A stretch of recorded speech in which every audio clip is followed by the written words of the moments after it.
favor, abra sua Bíblia em Provérbios, capítulo 4. Livro de Provérbios, capítulo 4. As crianças estão fazendo suas anotações. O tema da nossa mensagem de hoje é uma herança melhor. Uma herança melhor. Acho que não preciso falar sobre o valor de deixar uma herança para os filhos.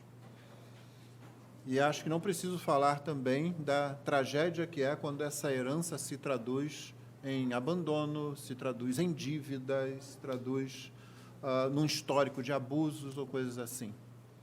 Quando os pais deixam uma herança ruim para os filhos, isso não muda o valor, o peso do que uma herança significa. Apenas muda realmente o efeito que ela tem, que poderia ter sido benéfico e agora não é. Nós não vamos ler o texto todo agora, eu vou lendo à medida que for pregando, para nós ganharmos tempo, também para que você depois se sinta animado a reler o texto todo de uma só vez. E como o texto, a partir de agora, nós vamos anunciar sempre, com a maior antecedência possível, os temas que vão reger os domingos e também as mensagens, os temas das mensagens a serem pregadas. Então, você poderá sempre fazer a leitura antecipada do texto ou dos textos das mensagens. Em 1972, uma banda chamada Creedence Clearwater Revival, gravou uma música que fez bastante sucesso, escrita pelo seu crooner, o seu líder, John Fogerty. E o nome da música é Someday Never Comes. Someday Never Comes. Algum dia nunca chega. E na música, esse autor e cantor, o que ele colocou ali foi a biografia dele, a história dele com o pai dele e a história dele com o filho dele. E, basicamente, é uma música muito bonita, por sinal, embora triste. Basicamente, o que ele diz é isso, que ele pergunta o que toda criança pergunta para algum momento seus pais. Por quê? E o pai responde para ele, algum dia você vai entender. O nome da música se chama Algum Dia Nunca Chega, é essa a tradução de Someday Never Comes, justamente porque esse dia nunca chegou. O pai o abandonou a família, pouco tempo depois. As últimas palavras do pai tente ser um homem, procure ser um bom homem, e foi embora. Mais tarde ele teve um filho, e ele fez exatamente a mesma coisa que o pai dele fez. Abandonou e foi embora. E uma frase que se repete na música, há muita coisa que eu não sabia. Então, no primeiro momento, há muita coisa que eu não sabia. Pai, por quê? Algum dia você vai entender. Mas aí o pai vai embora e ele continua sem saber. E agora ele continua sem saber e ele repete o mesmo erro do pai. E o filho dele vai fazer a mesma coisa, vai perguntar, por quê? Algum dia você entende. A minha versão disso é um pouquinho diferente. Eu perguntar para minha mãe, não sabe, meu pai morreu, era bem criança ainda, tinha 10 para 11 anos, e eu perguntava para minha mãe alguma coisa assim, mãe, por que isso? A resposta dela era, geralmente, eu queria saber as coisas que eu não sabia, as coisas que eu sabia fáceis, eu conseguia por mim mesmo. Ela foi culpada disso, ela me ensinou a ler com 6 anos de idade, eu fui para a escola já sabendo ler, e eu lia qualquer coisa que parasse na minha frente. E tínhamos muitos livros em casa, então eu ia embora. Eu perguntava por quê, mas às vezes é um assunto complicado, um daqueles assuntos que os pais ficam com vergonha de falar com os filhos, não é? E ela diz, quando você crescer, você vai entender. É uma resposta um pouco melhor, né? Porque crescer você vai, de algum jeito, ou pelo menos fisicamente. Você pode não crescer emocionalmente como deveria, não é? Você pode não crescer intelectualmente como deveria. Fisicamente você vai crescer. E certamente essa não é realmente uma boa herança. Quando você tiver chance, não é difícil achar essa música, Someday Never Comes. É uma música muito bonita, realmente, e ela certamente vai fazer você lembrar da mensagem de hoje também, enquanto nós lemos, passo a passo, Provérbios, capítulo 4, que eu estou dividindo aqui, basicamente, em 5 partes. A primeira parte é a palavra desprezada, a segunda parte é a boa palavra, a terceira parte é o resultado da boa escolha, a quarta parte é uma ilustração e a quinta parte é o reforço final. Então, vamos começar pelo começo, versos de 1 a 4a, a primeira parte do verso 4, a palavra desprezada. Por que essa palavra é desprezada? Porque geralmente é uma palavra que a gente não quer ouvir. Veja aí como está. Filhos, escutem a instrução do Pai. Estejam atentos para que obtenham um entendimento, porque eu lhes dou boa instrução. Não abandonem o meu ensino. Quando eu era menino, em companhia de meu pai, uma criança inexperiente, mas única aos olhos de minha mãe, ele me ensinava e me dizia. Até aí. Essa é a palavra desprezada.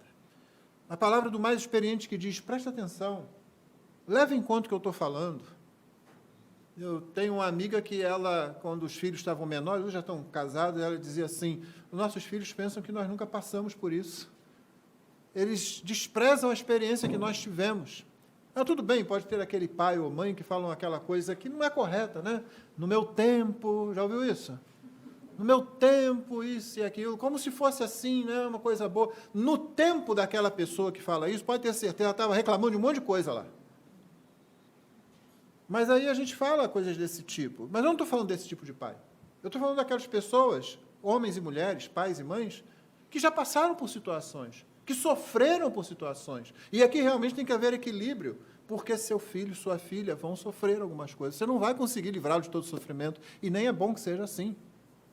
É quase impossível fazer com que um pai ou uma mãe não tente impedir o sofrimento do filho.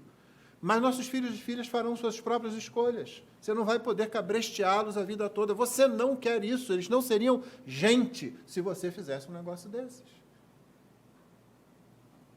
Mas, ainda assim, filhos que começam a ser sábios, eles vão dar atenção a isso.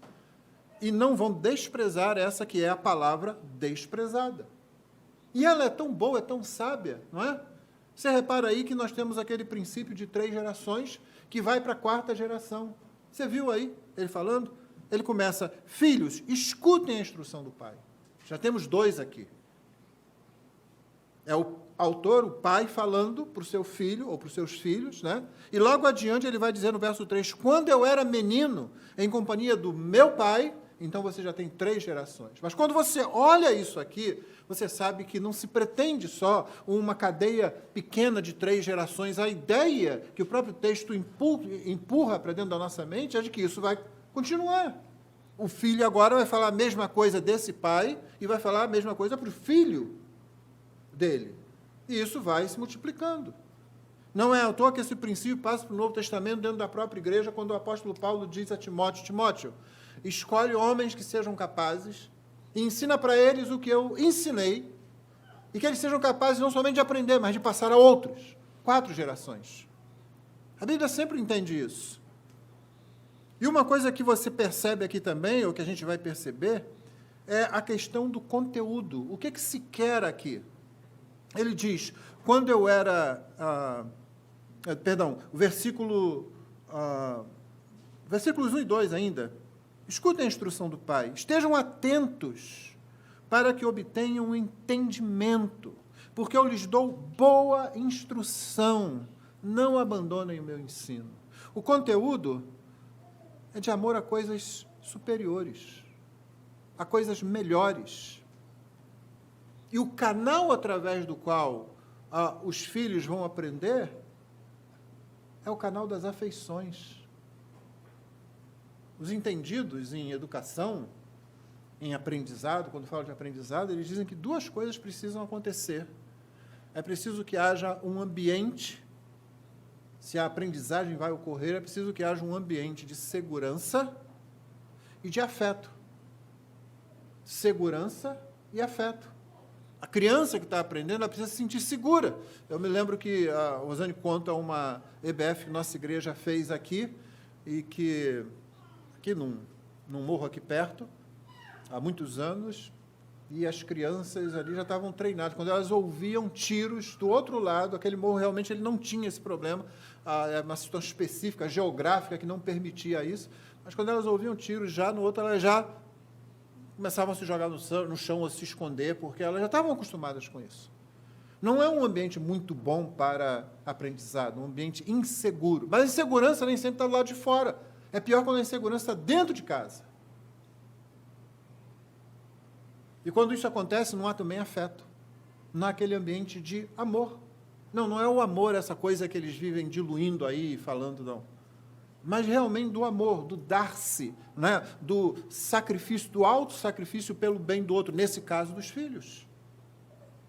Então, essa palavra desprezada, porque o pecado que habita em nós, ele naturalmente foge do que é bom, ele foge do que é sábio, ele foge do entendimento, ele foge da instrução, ele não quer saber disso. É por isso que a igreja é um lugar onde até crentes, muitos crentes, até que amadureçam, muitas vezes lutam contra o que eles encontram na igreja. Nós vivemos numa época em que existe uma crise de autoridade, ou, para colocar de forma mais clara, uma rejeição de tudo que é autoridade. Você chega na igreja, a igreja local é necessariamente um ambiente onde a autoridade é exercida. Qual a autoridade? A autoridade da palavra de Deus. Como que essa autoridade vem? Ela vem através dos pastores, dos presbíteros da igreja. A Bíblia é muito clara quando diz: obedecei aos vossos líderes. Está lá, está em Hebreus, não tem o que discutir. Hebreus 13, não tem o que discutir. Você pode discutir o seguinte: esse líder não segue a palavra, nós não vamos obedecê-lo. Mas uma vez que a palavra está sendo seguida, o líder tem que ser obedecido, porque obedecer àquele que é fiel à palavra é obedecer ao próprio Cristo, que é o dono da palavra. E nós rejeitamos isso. Aí você vem para o culto. O culto é como a Bíblia ensina. O que é que nós temos que ter no culto? Tudo aquilo que está de acordo com o caráter de Deus. Ele pode sim, e realmente toma, expressões da cultura na qual ele está, do tempo na qual ele está, mas tudo isso é restringido pelo próprio ensino da Escritura. Só que muita pessoa vem, não, nós queremos aqui alguma coisa do nosso modo. Nós temos o nosso bezerro de ouro pronto, nós temos o fogo estranho para colocar no altar, e eles nos parecem sempre muito melhores. Por isso que eu chamei essa primeira parte a palavra desprezada. Muitos aqui talvez já tenham tido essa experiência. Ou talvez venham a ter, porque muitos aqui ainda vão ter filhos. E você vai dizer: escuta a instrução do pai, esteja atento para que eu obtenha entendimento. Não foge do ensino, vem para o ensino, eu vou dar boa instrução. Note bem, quem está falando isso aqui não é o Senhor Deus. O Senhor Deus fala isso para a gente também. Mas a figura que fala isso aqui é um ser humano, é um pai humano falando para outro pai humano, para um filho humano também. Ou seja, essa instrução é dada, esse conhecimento é dado por pessoas imperfeitas. Não cometa aquele erro tolo de dizer assim: mas às vezes o pai... E se o pai ou a mãe... Você conhece essa síndrome? É a síndrome já que expressa essa rejeição ao ensino. Ao invés de dizer: essa é a palavra de Deus. E embora ocorram erros, e embora pessoas cometam erros, e embora pessoas que deveriam exercer a sua autoridade com amor sacrificial façam outra coisa e promovam abuso, e embora isso, eu vou ouvir a palavra de Deus e vou fazer com que ela se expresse na minha vida. Não, a pessoa vem com: mas e se? Ela pensa que tem um grande argumento aqui: mas e se o pai for abusivo? Será que você acha que algum pastor, algum pregador em sã consciência, quer dizer, que seja realmente um pregador fiel, vai dizer: obedeça a si mesmo? E nós vamos dizer: obedeça a si mesmo se o pai abusivo fala alguma coisa certa. Você não despreza, você não joga tudo fora. Porque tem essa tolice também, não é? Realmente, a pessoa não é um bom exemplo de pai, mas de repente fala uma coisa certa. O filho sabe que aquilo está certo, mas ele vai dizer: não vou obedecer só porque é ele que está dizendo. Que sabedoria é essa, né? É aquela que foi lida aqui no início. Ela é de baixo, ela é animal, ela é diabólica. Eu rejeito o que eu sei que está correto só porque não gostei da pessoa que falou. Isso acontece muito hoje em dia, não é? Por isso que essa é a palavra rejeitada, a palavra desprezada. Eu termino essa parte para a gente seguir adiante dizendo, lembrando uma coisa que eu sempre falo aqui, irmãos, com relação a isso. Você só pode dar aquilo que você é. Aquilo que você realmente é. Você não vai fazer isso com perfeição, mas como muitas coisas na vida cristã, nós somos chamados a fazer dependendo da graça de Deus. Nós dependemos da graça de Deus para tudo, totalmente. Foi dito aqui, a gente depende da graça de Deus para o ministério pastoral, você depende da graça de Deus para ser pai, você depende da graça de Deus para ser mãe, você depende da graça de Deus para ser marido, para ser mulher, para ser filho, para ser membro da igreja. Tudo, em tudo, nós dependemos da graça de Deus. João Batista já deixou isso bem claro. O homem nada tem, se do céu não lhe for concedido. Essa é a palavra desprezada. E a gente precisa lembrar disso para não desprezar essa palavra. 4b a 9 fala da boa palavra. O que é que esse pai, no caso aqui o avô desses filhos, né, dizia para o pai que agora está ensinando? 4, a partir da segunda parte. Que o seu coração retenha as minhas palavras, guarda os meus mandamentos e você viverá. Aqui, tudo aqui, irmãos, nesse capítulo, é para apontar, aliás, no livro de Provérbios todos, mas é para apontar isso, é a verdadeira vida.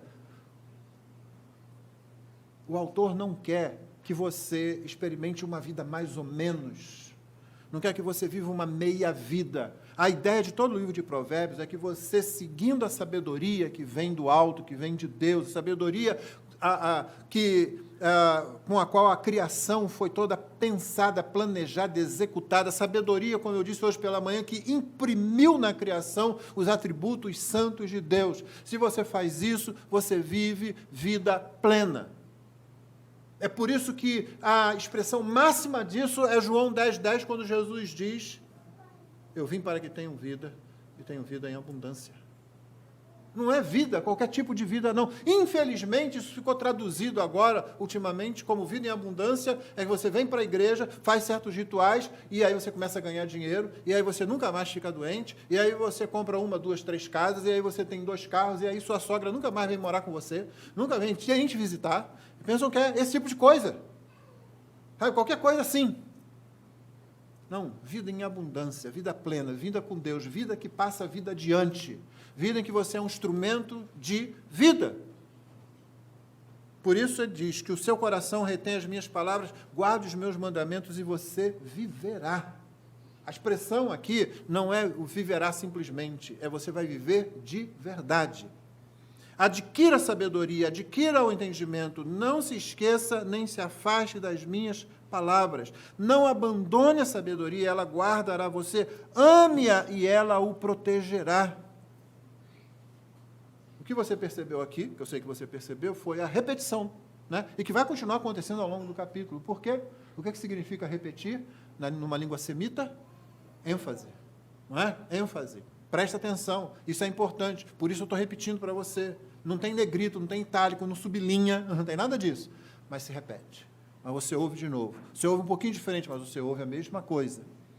Não abandone a sabedoria, ela guardará você, ame-a e ela o protegerá. E aí vem o verso 7, que deixa a gente estarrecido. Na verdade, as duas palavras que existem aqui em hebraico são princípio e sabedoria. Mas a nossa tradução está muito boa, ela é corretíssima. O princípio da sabedoria é: adquira a sabedoria. Sim, com tudo que você possui, adquira o entendimento. A ideia aqui, irmão, desse negócio que parece estranho, né? Adquire a sabedoria. Por quê? Porque o princípio da sabedoria é adquirir a sabedoria. É que não é necessário inteligência ou oportunidade, mas determinação. Esse é que é o ponto aqui. Não é questão de você se achar muito esperto, não é questão de você achar, se eu tivesse tido a chance, se eu vier a ter a chance, se de repente eu fosse mais inteligente. Não tem nada a ver com isso. O que está dizendo é o seguinte: você quer sabedoria? Vem pegar. Corre atrás. O princípio da sabedoria é esse: determinação. Adquire a sabedoria. É isso que você tem que fazer. É disso que você tem que correr atrás. Com tudo que você possui, adquire o entendimento. Lembra Lucas 14:33. Quando Jesus diz que se você quer ser discípulo dele, não renuncia a tudo quanto tem, você não pode ser discípulo dele. Novamente ali, a questão não é uma troca, não é se eu vou dar mais dinheiro para os outros, ficar com menos bens e não sei o que. Não, a questão é a seguinte: qual é a determinação que você tem realmente fazer aquilo? A vida cristã é uma vida de decisões, que a gente sabe que a gente não consegue tomar sozinhos, que a gente não consegue manter sozinhos, que a gente não consegue executar sozinhos. Mais uma vez, dependemos inteiramente da graça de Deus. Mas é decisão que se toma. Você não fica orando para esperar sentir alguma coisa, você não fica orando para ter vontade de alguma coisa, quando eu tiver vontade de ler a Bíblia, quando eu tiver vontade de orar. Não, você faz. Conversava com irmãos, essa semana e me lembrava de um texto que sempre me deixou assim meio deslocado, que é aquele texto de quando Josué luta com os amalequitas e Moisés está lá no alto, com Arão de um lado, U do outro, segurando as mãos dele. Por que acontecia? Quando as mãos de Moisés abaixavam, o povo começava a perder. Aí Moisés levantava, o povo começava a ganhar. Aí ele estava cansado, os braços eram pesados, o povo começava a perder. E agora? Aí Arão e U chegam para ele: Moisés, ora mais, cara. Você precisa orar mais, precisa ter mais fé. Não está funcionando. Não, sabe o que eles fizeram? A coisa mais mecânica, aquela coisa que você diz: gente, isso não é muito espiritual, não. Nunca vi esse negócio. Ela assim, um olhou para o outro, Arão olhou para U olhou para Arão assim: tem que manter esse braço no alto. Pega uma pedra aí, botaram a pedra, sentaram Moisés. Aí um pegou assim, tum, o outro pegou do outro lado, tum, o povo começou a vencer. Eles devem ter ficado, está funcionando, está vendo? Braço alto. Eu fico pensando se algum deles fazer alguma gracinha. Vamos ver. Ih, morreu 2 ali. Cara, volta. Que mecanicidade é essa, irmãos? Porque é decisão que se toma. Não é simplesmente, agora eu estou me sentindo espiritual. Como eu disse hoje de manhã, agora eu compreendo todos os argumentos apologéticos que eu posso usar para evangelizar as ruas da Tijuca. Então agora eu vou. Não, nunca vai acontecer isso. Se for esperar por isso, você nunca vai fazer nada. Agora eu estou preparado para casar porque agora eu já tenho um plano de previdência, agora eu já tenho uma casa assim, eu já tenho um carro assado e... Quem dera pudesse ser assim, não é assim com todo mundo. Decisão. Você quer sabedoria? Então começa a buscar sabedoria. Será que eu vou? Não tem será que. Vem, começa, vem. Dependendo da graça. A gente sempre depende da graça.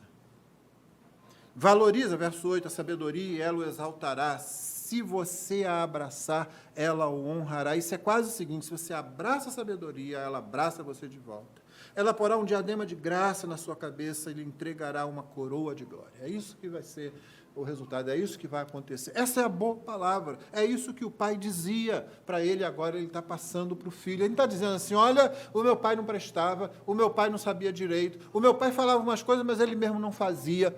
Seja lá o que o pai dele tenha feito, e a gente aqui precisa assumir que o pai fez um papel muito bom, mas mesmo que não tivesse feito, apenas tivesse, por tradição talvez, porque são filhos de Abraão, passado alguma coisa, ele pegou e disse: esse ensino é bom, esse ensino eu vivi, esse ensino eu estou passando para o meu filho. Eu passo adiante.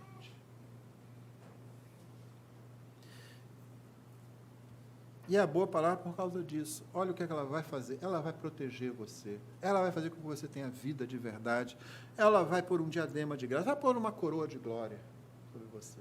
Aquela sabedoria que é pacífica, aquela sabedoria que produz paz aonde você chega. É aquela sabedoria que é humilde, como o texto que lemos no início do culto. Essa é a boa palavra.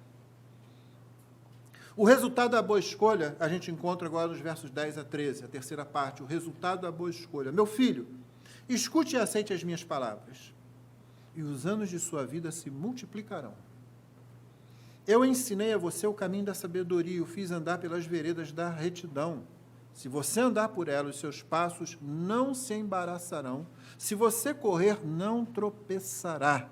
Retenha a instrução e não a deixe, guarde-a, porque ela é a sua, o quê? Vida. É disso que nós estamos falando.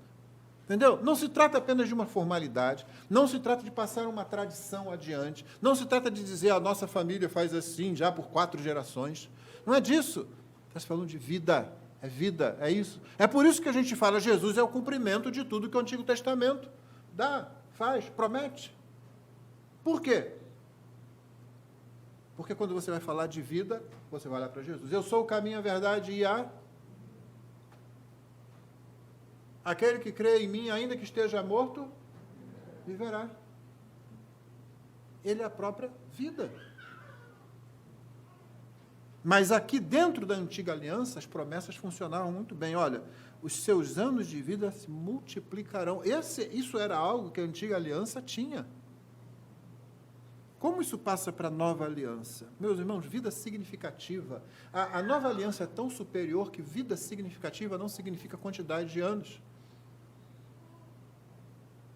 Se você já leu qualquer dos livros de Elizabeth Elliot, você é mandado logo para conhecer a vida do primeiro esposo dela, Jim Elliot. Quantos anos ele viveu? 50? Não chegou a isso, não. Morreu pouco depois de chegar no campo missionário.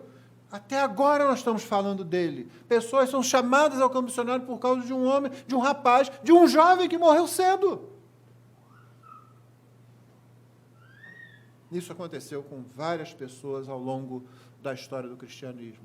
A nova aliança é tão superior, a aliança em Cristo é tão superior à antiga, que o efeito que ela produz de eternidade, de frutos eternos, não depende da quantidade de tempo que se vive. Depende-se de você abraçar a sabedoria, procurar a sabedoria. E não é de Jim Elliot uma frase das mais sábias que a gente conhece, não é? Você se lembra? Ela foi dita aqui do púlpito há pouco tempo atrás. E não é tolice, não é bobagem, não é erro, não é... É sábio, é isso que ele queria dizer, né? Você abrir mão daquilo que você não pode reter para ganhar aquilo que você não pode perder. Que sabedoria, não é? Por quê? Porque a sabedoria que vem do alto é outro tipo, é outra qualidade. E se eu quisesse provocar os vascaínos, ia dizer que era outro patamar, mas não vou falar isso, não. Vou deixar por aqui.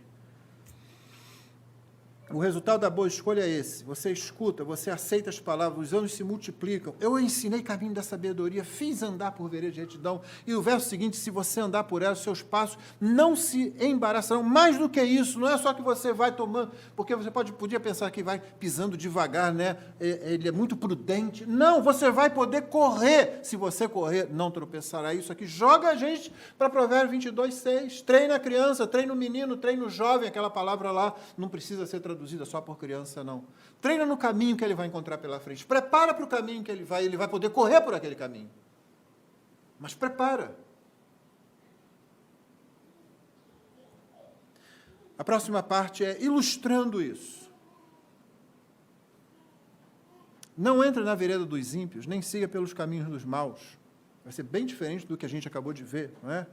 Evite esse caminho, não passe por ele, desvie-se dele, passe longe. Os maus não dormem se não fizerem o mal, o sono foge deles se não fizerem alguém tropeçar, porque comem o pão da maldade, bebem o vinho das violências. Ilustrando isso aqui, você pega o verso 16 e o 17 principalmente, isso é mais do que pura ironia, isso não é só ironia, não. Isso aqui é um aviso veemente, dizendo o seguinte, você entra por esse caminho porque, de repente, vai ser engraçado fazer alguma coisa, e na adolescência, na juventude, se fazem escolhas assim, não é? Vai ser uma aventura, vai ser um negócio arriscado, a gente vai fazer uma provocação lá. O aviso veemente aqui é o seguinte, isso pode acabar se tornando um estilo de vida pecaminoso. Quando você prestar atenção, quando você finalmente resolver prestar atenção, você já está atolado nesse estilo de vida, você já está fazendo assim. Não significa que você vai ser um assassino e vai ficar dando tiro nos outros, roubando os outros, mas você vai se tornar o tipo de pessoa que, quando for necessário, você vai fazer aquelas coisas que lá atrás você fez. Uma das coisas que impressiona o livro de Daniel é que justamente quando ele é um adolescente ainda, ele e seus amigos, eles tomam uma resolução. Eu disse que vida cristã é o quê? Decisão. Né? Eles não pensaram assim, será que nós estamos preparados para isso? Será que nós estamos prontos para sofrer? Não, eles falaram assim, não vamos fazer isso porque isso está errado de acordo com a nossa tradição, de acordo com a nossa lei. Então nós não queremos comer essas comidas aí. Então quando chega lá na frente e os amigos deles veem aquela fornalha, eles não perguntam assim, nós estamos preparados para morrer, nós vamos enfrentar isso aí. Muito menos eles dizem, vamos lá que o nosso Deus vai jogar água nessa fornalha e apagar ela. Não, eles dizem assim, o certo. Vamos fazer o certo, porque nós nos habituamos a fazer o certo. Nós aprendemos a fazer o que é certo, nós aprendemos a cumprir o nosso dever, desde lá da adolescência. Quando Daniel vê-se proibido de orar, sob pena de ser jogado na cova dos leões, o que ele faz? Ele não precisa pensar muita coisa, ele já sabe o que vai acontecer, porque ele vai continuar fazendo exatamente a mesma coisa de sempre. Ele foi treinado nisso. A gente não sabe nada sobre a vida dele antes daquele momento, quando o livro começa e ele é levado para a Babilônia. Mas seja lá o que tenha acontecido, ele foi treinado para fazer o que é bom, para andar no caminho bom, no caminho correto, no caminho plano. E quando você treina seu filho para fazer isso, é isso que seu filho vai fazer. Vai ter lutas muitas vezes. Não penso que Daniel, não houve momento que ele pensasse, será, gente, isso pode me dar problema e tal, mas a decisão já está tomada. E agora, quando está mais velho, então, aí realmente já não tem mais o que fazer, ele já diz, não, o meu caminho é esse. Você lembra do martírio de Policarpo?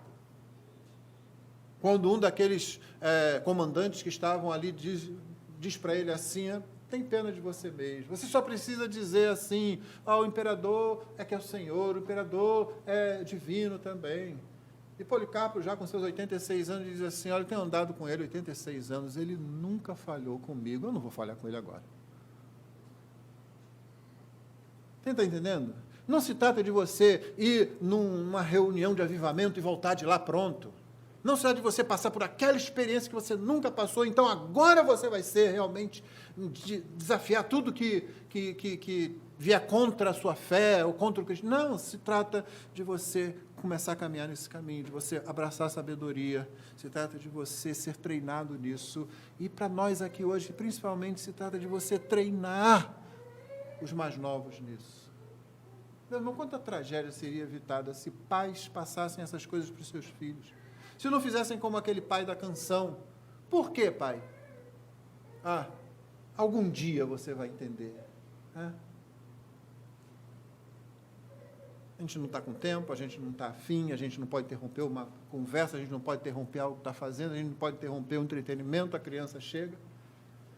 De vez em quando você vê relatos tristes disso, não só esse aqui desse cantor que relata isso nessa música, mas ao nosso redor, quantas situações assim. É a criança que vem querer ajudar e você sabe que ela vai atrapalhar, porque ela vai te atrapalhar sim. Te atrapalhar em quê? Que vai dar tudo errado que você está fazendo? Não, vai te atrasar um pouco só. É só isso que vai acontecer. Então, ao invés de você botar ela de lado assim, né? É o menino que chega perto do pai, vê o pai fazendo um negócio lá. Eu não saio daqui, eu não sei o quê. Porque ele é macho, né? Ele tem que falar desse jeito, não é? Então, sai daqui, volta para lá e tal. Eu tive duas meninas, quando elas chegavam querendo fazer qualquer coisa que eu estivesse fazendo, ela vem aqui, pega aí, segura lá, segura ali, faz desse jeito. Ensina, passa tempo, só você estar junto ali, não é? Nós treinamos nossas filhas, nossa primeira experiência, obviamente, foi com a mais velha, com a Evelyn, sem perguntar, pode perguntar. Ela perguntava sempre tudo, mas por que isso? Mas por que aquilo? Mas por que aquilo? Tinha um momento que eu pensava assim, acho que eu vou mudar de plano. Esse método educacional está muito cansativo. Cansativo é uma palavra técnica no lugar de chato, né? Que a gente não quer falar, né? É muito chato. Mas não, a gente, não, vamos lá, vamos responder. E ela ficava estimulada a perguntar. Então, ela perguntava mais, e a gente respondia. O problema é que uma vez a gente estava na casa de um tio de minha esposa, e aí ela fez a mesma coisa com ele, né?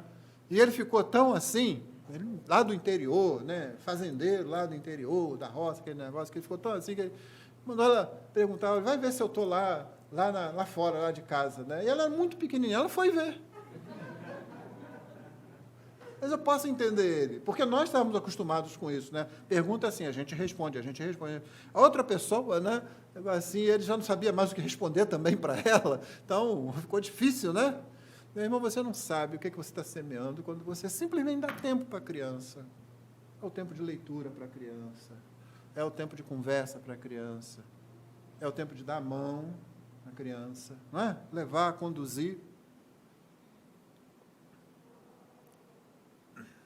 Então, não é só uma ironia, assim, não. Se seu filho, você não criá-lo, de repente, outras propostas virão, porque virão mesmo. E, de repente, vai seguir aquele caminho. O verso 18, mas a vereda dos justos, né, tem aí uma ilustração final, uma comparação final desses dois caminhos. A vereda do justo é como a luz do alvorecer, vai brilhando mais e mais até ser dia claro. É isso que vai acontecendo com esse caminho. O que acontece com o caminho dos ímpios, verso 19, é como a escuridão. Nem eles sabem que tropeçam. Escuridão aqui é uma palavra hebraica que significa trevas muito densas mesmo. É assim que está andando o ímpio, na sua falta de sabedoria. Finalmente, verso 20 a 27, o reforço final. Meu filho, escute as minhas palavras, preste atenção aos meus ensinamentos, não deixe que eles se afastem dos seus olhos, guarde-os no mais íntimo do seu coração, porque são o quê? vida para quem os encontra e saúde para todo o seu corpo. De tudo que se deve guardar, guarde bem o seu coração, porque dele procedem as fontes da vida. Afaste de você a falsidade da boca, mantenha longe de você a perversidade dos lábios. Que os seus olhos olhem direito e que as suas vistas se fixem no que está diante de você. Faça plana a vereda dos seus pés, para que todos os seus caminhos sejam retos. Não se incline nem para a direita nem para a esquerda, afaste os seus pés do mal. Comentando esse capítulo, um comentarista chamado Derek Kennedy diz o seguinte, nesses versos 20 a 27, que eu passo a ler para os irmãos: a repetição constante deste convite urgente, note, a repetição constante desse convite urgente, que introduz quase todos os parágrafos dessa seção do livro, a seção que vai de 1 a 9, né? É sempre esse convite: meu filho, escute. Está aqui o versículo 1 do capítulo 4 que você leu. Filhos, escutem, e assim vai. Escuta, filho, escuta. É deliberada, é intencional, pois uma grande proporção da vida piedosa depende de conservar-se persistentemente atento a verdades bem conhecidas. Não se está a descobrir novas coisas, não. A sabedoria aqui, a vida piedosa, uma grande proporção dela realmente constitui-se de você se conservar atento com persistência àquelas coisas que você já conhece. Não são coisas novas, não, são coisas que você já sabe, mas você tem que ficar atento o tempo todo. Então, o que ele faz? Ele, a seguir, faz, o autor do livro, de Provérbios, o que ele faz? Ele faz como que um exame médico, para analisar esse estado de prontidão que ele está pedindo da pessoa e que você quer incutir na mente do mais novo, dos seus filhos e filhas, mas que também faz bem você incutir na mente do mais novo na fé. Preste atenção, fica atento. É o vigiai que Jesus falou com os discípulos. Olha, o espírito está pronto, a carne, porém, é fraca. A natureza humana afetada pela queda, ela não tem condições de encarar os desafios que a fé pede. Então você vigia e ora. É isso que Jesus estava falando para os discípulos. Lembre-se do contexto ali, os discípulos estavam muito tristes, estavam extremamente cansados e não conseguiam ficar acordados. Jesus disse para ele: vigia. Será que vocês não estão entendendo, não estão atentos a quem vocês são? Ao fato de que vocês têm corpo físico. É aquele negócio de você estar muito cansado, né? É por isso que a gente precisa se ajudar mutuamente quando tem uma doença dentro da casa de alguém, ou crianças e alguém está doente ali, porque você está muito cansado e você não funciona bem quando você está cansado. É aquela conversa entre marido e mulher que precisa necessariamente ser adiada, porque às vezes os dois estão muito cansados, depois de uma semana, depois de um período de canseira, de muita atividade, talvez uma criança doente em casa. Não é hora de discutir relação. Não seja tolo, não seja ingênuo. Vai dar errado isso.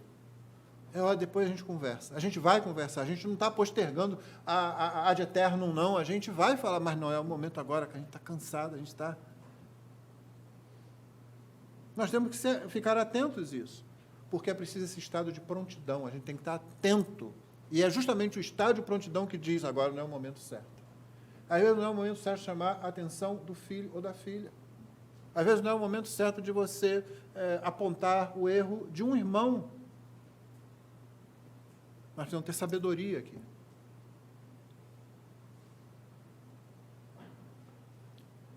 Como que ele faz esse exame? Ele usa a figura de 4 órgãos aqui: o coração, a boca, os olhos e os pés. É assim que ele termina o capítulo. O coração, que você vê aí no verso 21, não deixe que eles se afastem dos seus olhos, os ensinamentos, né? Guarde-os no mais íntimo do seu coração, e que você vê aí no verso 23, no verso mais conhecido desse capítulo: de tudo o que se deve guardar, guarde bem o seu coração, porque dele procedem as fontes da vida, né? E é bem aquela antecipação de Jesus em Mateus 15, 18, que a gente já vai ler, mas aqui coração, geralmente coração significa a mente. o principal significado, mas não só a mente, acaba significando a nossa vontade, as nossas emoções também. É por isso que a gente diz que o coração, nas Escrituras, principalmente no Antigo Testamento, vai fazer referência ao cerne do ser humano, aquilo que nós somos realmente. Mas o primeiro é interessante que o primeiro significado, o primeiro sentido, o sentido primário é a mente. Por quê? Porque nós estamos o tempo todo falando de instrução, de ensinamento, de doutrina. Algumas versões trazem, guarda a minha doutrina, a doutrina do pai, da mãe, o ensino. Então, coração tem a ver com isso, mas pode ser mais, como eu disse. Aí vem a boca, né? Do coração procedem as fontes da vida. Afaste de você a falsidade da boca e mantenha longe de você a perversidade dos lábios. Não adianta você instruir sua mente, mas a boca ficar frouxa. O Senhor Jesus disse, mas o que sai da boca vem do coração, e é isso que contamina a pessoa. Lembra disso?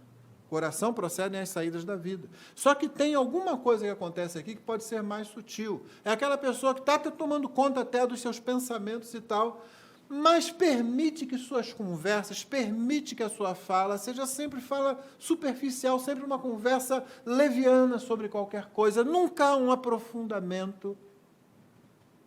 Tá? Nunca há uma busca por algo mais intenso.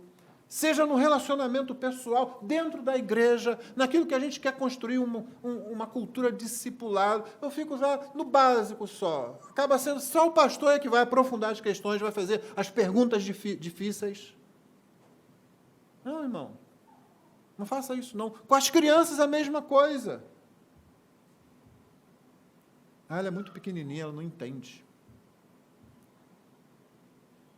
E aí, ao invés de você levar a sério, claro, você não precisa usar um vocabulário lá em cima, né? Às vezes nem você vai entender, mas não deixe de dar a atenção devida e não deixe de cavar um pouquinho mais fundo, não. Elas seguem muito mais do que você pensa que elas podem seguir. É a gente que põe a limitação.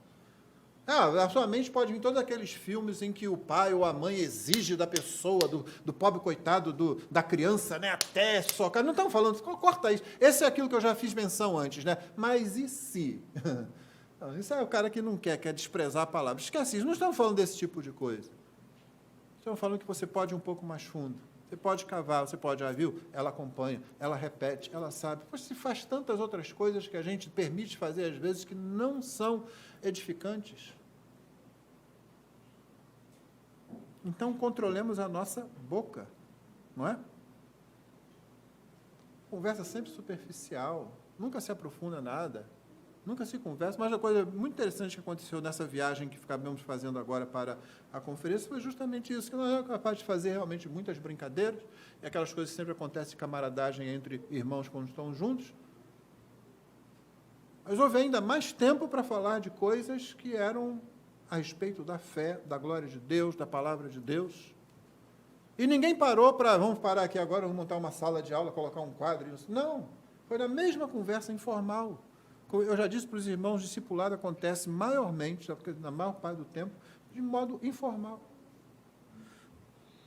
Então, a gente já analisou o coração, já analisou a boca. O coração é aquilo que se guarda, o coração é porque a gente sabe que é de lá que procedem as saídas da vida. A boca, ela precisa falar, e ela sempre vai falar do que o coração está cheio. Então, quando uma pessoa começa a ser muito superficial, você começa a questionar o que está no coração dessa pessoa. Quando, no entanto, ela começa a falar coisas que promovem a paz, promovem a comunhão, promovem o riso, inclusive, porque, como dizia C.S. Lewis, poucas coisas são mais gostosas e mais importantes do que um grupo de amigos rindo juntos.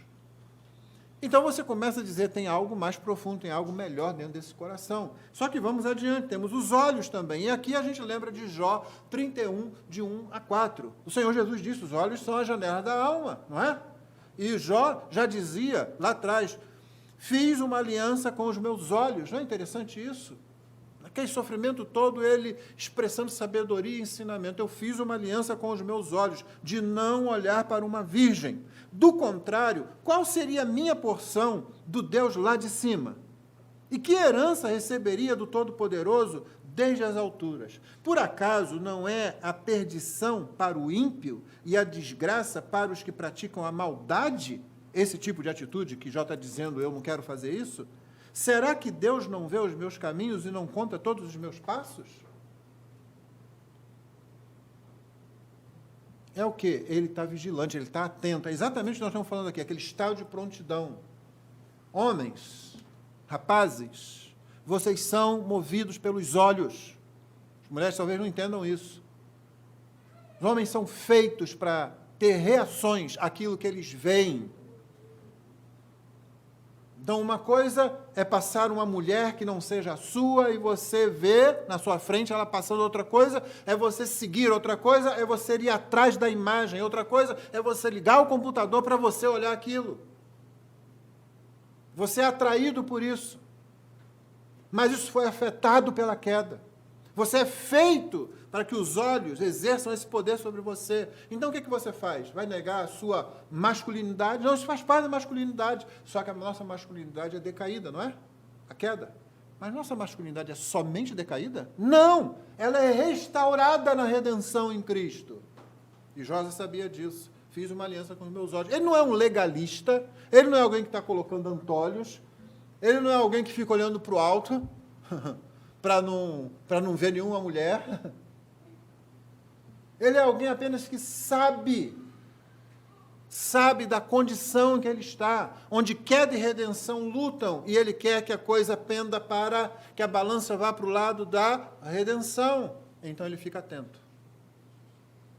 Ele não vai procurar situação, ele não vai se colocar em situações assim. E, finalmente, os pés. E é interessante que Jó tenha terminado o texto que lemos, né? O Senhor, Deus, ele não vê e não conta todos os meus passos. O autor de Provérbios fala dos pés. E ele diz, no versículo 26, faça plana a vereda dos seus pés. O hebraico, essa faça plana, em outras traduções está pondera o caminho, mas, na verdade, a palavra é pesos, pese.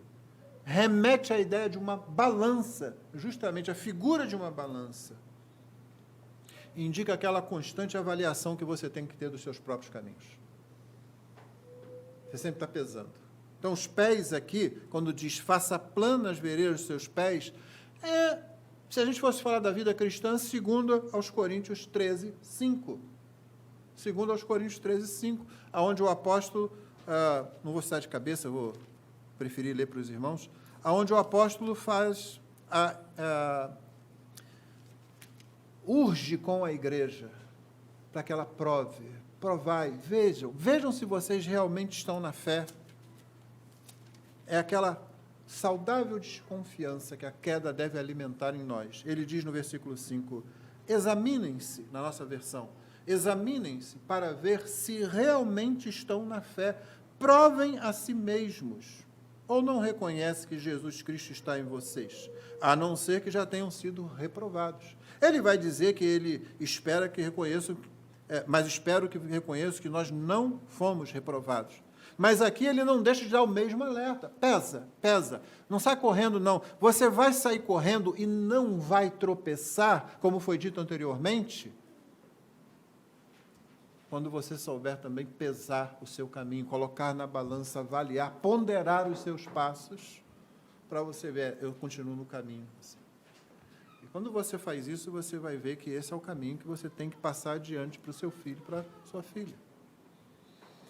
As lições para nós aqui hoje, para a gente encerrar então, são, primeiro,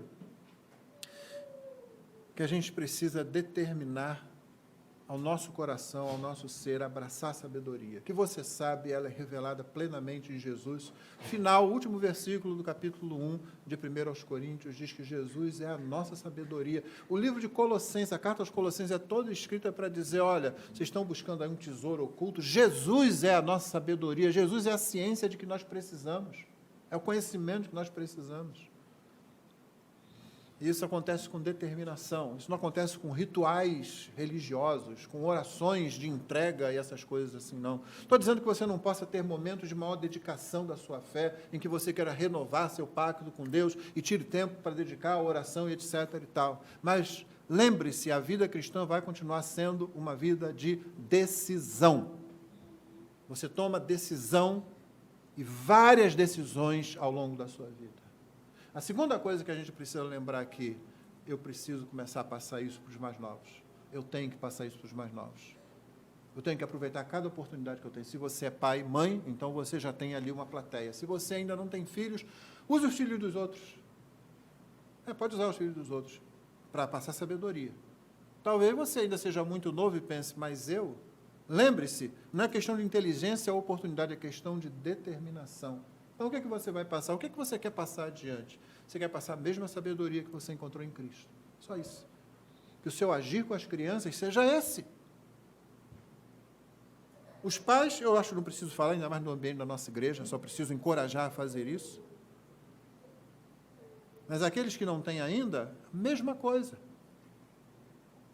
Você conversa, você brinca, você sempre leva um pouquinho mais, você sempre fala um pouquinho mais, você sempre cultiva, você sempre puxa por o quê? Assuntos da graça, assuntos de Cristo. Olha o livro que está lendo, qual é a leitura que está fazendo, conta para mim isso que você está lendo aí, isso que seu pai leu para você, essa leitura que vocês estão fazendo em casa, né? Porque, irmãos, nós somos os responsáveis por plantar as próximas gerações. Não são os anjos que vão fazer isso, somos nós. E você não vai querer nenhum dos filhos desta igreja cantando Someday Never Comes. Algum dia nunca chega. Estou sempre esperando que eles vão fazer alguma coisa, que vão me ensinar, que vão me pegar pela mão, mas nunca chega a isso. Eles estão sempre dizendo, algum dia você vai entender. Não, o dia é hoje. O dia chegou. Né? Você faz igual Pedro e João quando encontraram aquele paralítico. Não tenho prata nem ouro, mas o que eu tenho eu te dou. Entendeu? Você não precisa ter muito e dizer, ainda não fiz esse curso, não sei, ainda não sou pai ou mãe, tá? Você não vai ter toda a experiência, mas tem alguma coisa que você é crente, não é? Você tem para dar, sim. Então já é o momento de fazer isso. E certamente podemos fazer isso mutuamente naquilo que chamamos de o ministério pastoral da congregação. Irmãos, que Deus nos ajude, porque é a melhor herança que você pode deixar, o legado que você pode deixar é esse, a sabedoria que vem do alto. A sabedoria, para nós, tem nome e sobrenome, Jesus Cristo. É isso que a gente quer fazer, é isso que a gente quer imprimir na próxima geração, para que a nossa igreja seja ainda mais forte, melhor do que nós, na geração que vem a seguir. Nosso alvo, nosso objetivo deve ser isso, e que Ele, então, nos abençoe. Vamos ficar de pé, e vamos orar, e vamos cantar, e depois vamos encerrar a transmissão, para ter o nosso momento de oração. Pai querido, nós rogamos em nome de Jesus, que essa seja uma igreja de pessoas sábias, Senhor. Que nenhum de nós se envolva em tola humildade irreal, que nós busquemos com determinação sermos sábios, sábios segundo os céus, com a sabedoria que vem do alto, abraçados à sabedoria que é o próprio Senhor Jesus. Ó Deus, que cada um de nós aqui seja como esse pai, que se preocupa em transmitir à geração seguinte o conhecimento, o ensino que recebeu, como nós temos recebido de Ti, que assim passemos às futuras gerações. E, ó Deus, que nós mesmos estejamos de prontidão, vigilantes, Senhor, tomando conta do nosso coração, da nossa boca, dos nossos olhos, dos nossos pés, pesando cada passo que damos, ó Deus. Nossos olhos olhem diretamente adiante de nós, Pai. Que a nossa boca fale aquilo que edifica, como a Tua palavra ordena, de modo que se veja que o nosso coração está cheio do Teu Espírito Santo, cheio da pessoa de Cristo e da Sua palavra. Dá-nos, pois, a Tua bênção. Abençoa todos nós que estamos aqui, os que estão acompanhando pela transmissão. Dá-nos uma semana em que todas essas coisas ocupem nosso pensamento.